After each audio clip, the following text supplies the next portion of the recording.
Almost everyone on Earth has heard of the television show South Park. But do we know the town's history?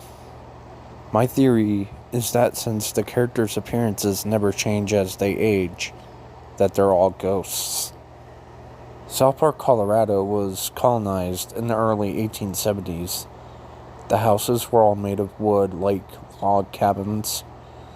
Soon, in 1879, Dog Poo was born. Dog Pooh's favorite activity was rolling around in the dirt with his family's pigs. He died in 1892. While lying in the mud, one of the pigs sat on him and suffocated him. He still continues to roll around in the dirt in his afterlife. Kenny and his family moved to South Park in 1914, when World War I was about to hit full swing. Kenny almost always wore was a parka, which ended up being the result of his death. In 1917, Kenny was crossing the street and got struck by a Model T, full-body impact. His parka was too tight, so he drowned it in his blood he was coughing up.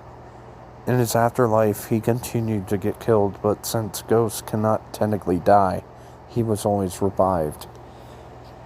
In 1925, Clyde was born. A year later, Tweek was born. The two boys were very close friends, if not brothers. Their friendship was put to the test in 1933 when the boys were playing in the woods and Clyde got bitten by a fox with rabies. Tweek tried to carry him to the hospital. The sound of Clyde's agonizing screams in the air. His leg got stuck in a root and he collapsed on the way. Clyde died a painful death by his buddy's side. Afterwards, Tweek became more nervous as he saw the ghosts of the deceased kids in town beckoning him. All of this was too much until one day in 1936, he hung himself by the ceiling fan. Craig was a very quiet boy, born in 1934.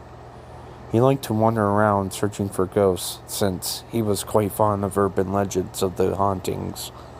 He soon found them, and Tweek's ghost lured him into a deep lake, where he ultimately drowned in 1940.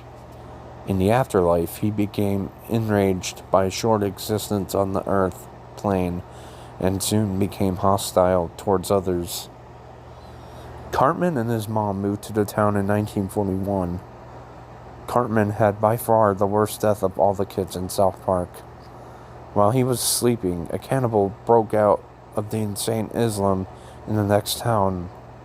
He stabbed Cartman to death and ate his flesh, bones, and internal organs. In the afterlife, Cartman turned into this, insulting everyone in order to take his anger out. Wendy and Bebe moved to the town in 1947 after Cartman died. A few weeks later, a terrible snowstorm came and the two were whisked away. Their current whereabouts are unknown, but their ghosts have been seen lurking. In 1953, Stan and his sister Shelley moved to South Park. Shelley was haunted by all of the town's tragedy tied to it, and like Tweek, became progressively nervous. It was only a short while before her and her brother's demise that she reached the brink of insanity. Stan became increasingly worried about her. His efforts to help failed, and in 1959, they both died in a car accident when their mom was driving them to school. In afterlife, Shelley's insane behavior made her an angry spirit, and she now torments Stan to the extent.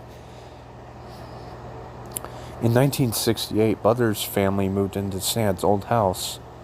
Butters, being an obedient child, always followed the orders of his often controlling parents.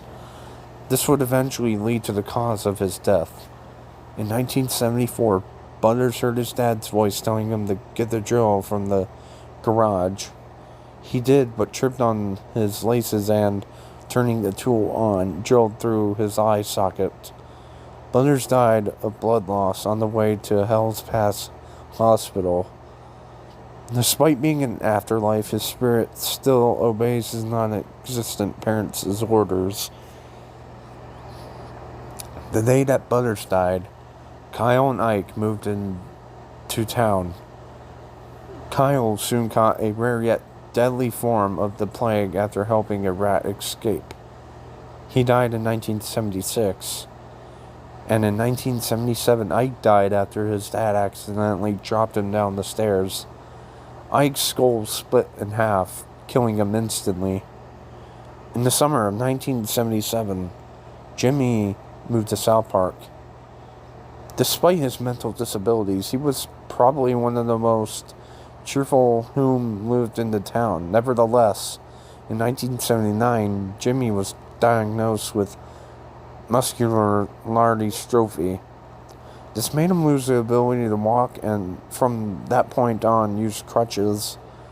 Later on in 1985, he died after the terminal illness ate his respiratory muscles. Due to all the tragedy tied to the town, it was accorded by the U.S. military to prevent future deaths of innocent adults and children. But who knows, with some occasional new people in the town, maybe deaths are more occurring.